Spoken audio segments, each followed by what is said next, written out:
ధనుస్సు రాశి.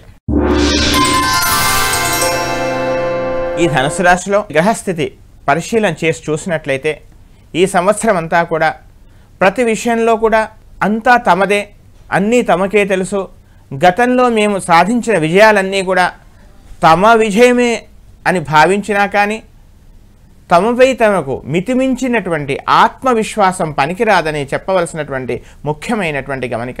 శత్రుత్వాన్ని పెంచుకోకూడదు, కానీ స్వయం శక్తి, మీ ఆత్మ సంరక్షణ మీకు అవసరం కదా. వ్యాపారాల విషయంలో కానీ, ధనం ఇవ్వటంలో కానీ, తీసుకోవటంలో కానీ, ఎత్తుకు పై ఎత్తు వేయటంలో మీరు ఒక చక్కని ప్రజ్ఞా పాఠవాలను చూపించాల్సిందిగా చెప్పవలసిన ముఖ్యమైనటువంటి గమనిక. ఇక ఎదుటివారి యొక్క మాటలని, ఎదుటివారు ఏం చెబుతున్నారు, ఏం చేస్తూ ఉన్నారు, వాళ్ళు చెప్పే మాటలే ప్రధానం అనేటువంటి విషయాల్లో కూడా ఒకటికి రెండు సార్లు మీ ఆత్మని, మీ యొక్క ఆత్మసాక్షితో ఒకసారి విశ్లేషణ చేసుకొని ముందుకెళ్లాల్సిందిగా చెప్పవలసినటువంటి ప్రధానమైనటువంటి విషయం. ఇక జీవిత భాగస్వామి యొక్క అభివృద్ధి, జీవిత భాగస్వామి యొక్క పరిపూర్ణమైనటువంటి అనురాగ ఆత్మీయతలో గతంలో ఉండేటువంటి చిన్న చిన్న అపోహలన్నీ కూడా దూరమయ్యేటువంటి అవకాశాలు ఈ సంవత్సరం కనపడుతున్నాయి. వివాదాస్పదమైనటువంటి విషయాలు, వివాదాస్పదమైనటువంటి భూములు కొనుగోలు కానీ, లేదా ప్రభుత్వానికి చట్టానికి వ్యతిరేకంగా కొన్ని పనులు చేయాల్సినటువంటి పరిస్థితి కనుక ఒకవేళ ఉత్పన్నమైనట్లయితే ఆ విషయాల్లో తగు జాగ్రత్త అవసరం సుమా.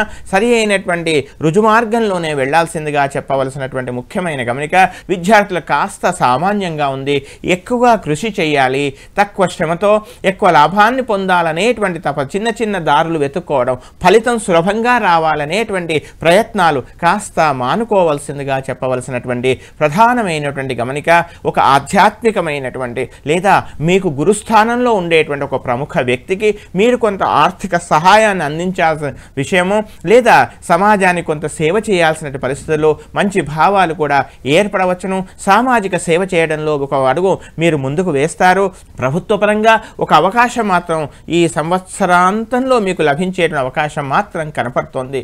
ఇంకా ఉత్తమమైనటువంటి ఫలితాల కొరకు ప్రతిరోజు కూడా రాహుకేతు ధ్యాన శ్లోకాలతో పాటు శనేశ్వర ధ్యానాన్ని ఎట్టి బస్సులో మానకండి.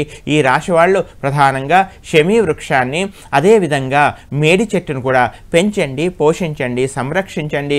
దీనికి తోడుగా నృసింహ కరావలంబ స్తోత్రం అన్ని విధాలా మిమ్మల్ని రక్షిస్తుంది. చక్కగా పారాయణం చేయండి, విశేష ఫలితాన్ని మీరు పొందండి.